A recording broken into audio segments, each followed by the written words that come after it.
రెక్కాడితేగాని డొక్కాడదు.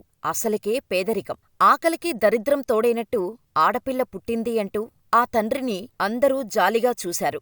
అయ్యో, ఆడపిల్ల పుట్టిందా? నీ కష్టాలు కొడుకైనా తీర్చుతాడని అనుకుంటే ఆడపిల్ల పుట్టిందా అంటూ నిట్టూర్పులు. కాని ఆ తండ్రి అవేవీ పట్టించుకోలేదు. ఎప్పట్లాగానే వారి పనులు చేసుకోటం మొదలుపెట్టారు. కాని అనుకోని ప్రమాదం కుటుంబాన్ని చిన్నాభిన్నం చేసేసింది. కాని ఆ కూతురు చూపించిన తెగువ, ఆ స్ఫూర్తి నలుగురికి ఆదర్శంగా మారింది. అప్పుడు చుట్టుపక్కలవారు మాట్లాడిన మాటలకు వారే సిగ్గుపడ్డారు. కంటే కూతుర్ని కనాల్రా అనేలా చేసింది. ఇంతకీ ఆమేం చేసింది? ఎవరామె? ఇప్పుడు ఈ వీడియోలో తెలుసుకుందాం. తెలంగాణలోని భువనగిరిలో ఉండే ఎల్లయ్యది పేద కుటుంబం. కుటుంబాన్ని పోషించుకోటానికి ఆటో నడిపేవాడు ఎల్లయ్య.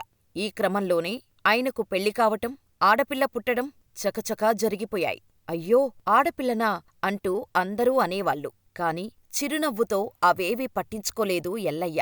ఊర్మిళ అని పేరు పెట్టి ఉన్నంతలో చాలా గారాబంగానే చూసుకునేవాడు కూతుర్ని. అనుకోకుండా ఓ రోజు తీవ్ర అనారోగ్యానికి గురయ్యాడు ఎల్లయ్య. పక్షవాతం వచ్చి కుడిచెయ్యి పడిపోయింది. కష్టపడి సంపాదించుకున్న డబ్బంతా ఎల్లయ్య ట్రీట్మెంటుకే ఖర్చయిపోయింది. ఇంకా దాదాపు కుటుంబం రోడ్డున పడిపోయే పరిస్థితి వచ్చింది. కాని ఎల్లయ్య తన పరిస్థితిని చూసుకొని బాధపడలేదు. చెయ్యొక్కటే పనిచేయటం లేదు, అంతేకదా అని తనకు తాను ధైర్యం చెప్పుకునేవాడు. ఇంట్లో ఇలా బాధపడుతూ కూర్చుంటే ఏం చెయ్యలేము. కుడిచెయ్యి లేకపోతే ఏం, మిగిలిన శరీరం సహకరిస్తుంది కదా. ఎల్లయ్య ఎడమచేత్తోనే ఆటోని నడపటం మొదలుపెట్టాడు. నాన్న కష్టం, నాన్న తాపత్రయాన్ని గమనించిన ఊర్మిళ తన వంతు సాయంగా ఏదైనా చెయ్యాలని అనుకుంది. నాన్న ప్రయాణంలో తాను కూడా భాగం కావాలని అనుకుంది. అంతే నెమ్మదిగా తాను కూడా ఆటోని ఎలా నడపాలో మెళకువలు నేర్చుకుంది. అప్పటినుంచి ఎడమచేత్తో ఎల్లయ్య ఆటోగేరు మార్చుతూ ఎడమకాలుతో బ్రేకును హ్యాండిల్ చేస్తుంటే ఊర్మిళ కుడిచేత్తో ఎక్సలేటర్ను హ్యాండిల్ చేయటం మొదలుపెట్టింది.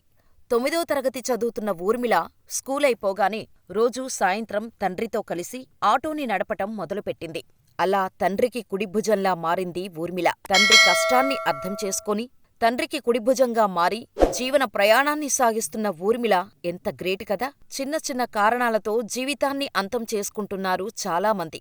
అటువంటి వారు ఒక్కసారి ఈ తండ్రీ కూతుర్ల స్ట్రగుల్స్ గురించి తెలుసుకుంటే, ఛ, ఇంత చిన్నదానికా మనం ఇలా ఆలోచించాం అన్న ఆలోచన రాకమానదు. ఇప్పుడు ఊర్మిళను స్కూల్లో అందరూ చాలా ప్రత్యేకంగా చూస్తున్నారు. చిన్న వయసులోనే పెద్ద బాధ్యతను మోస్తుందని స్కూల్ టీచర్స్ అందరూ ఆమెను అభినందిస్తున్నారు.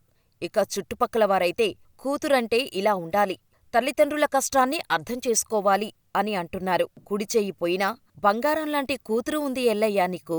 ఇంకా ఏ కష్టం రాకుండా చూసుకుంటుంది నీ కూతురు అంటూ ఆ తండ్రికి చెబుతున్నారు అంతా. ఓ తండ్రికి ఇంతకంటే ఏం కావాలి? పిల్లలు పుట్టినప్పుడు కాదు, వారి గురించి నలుగురు పొగుడుతున్నప్పుడే అసలైన ఆనందం అని చెబుతారు. నిజంగా అటువంటి ఆనందాన్ని ఆస్వాదిస్తుంది ఇప్పుడు ఎల్లయ్య కుటుంబం.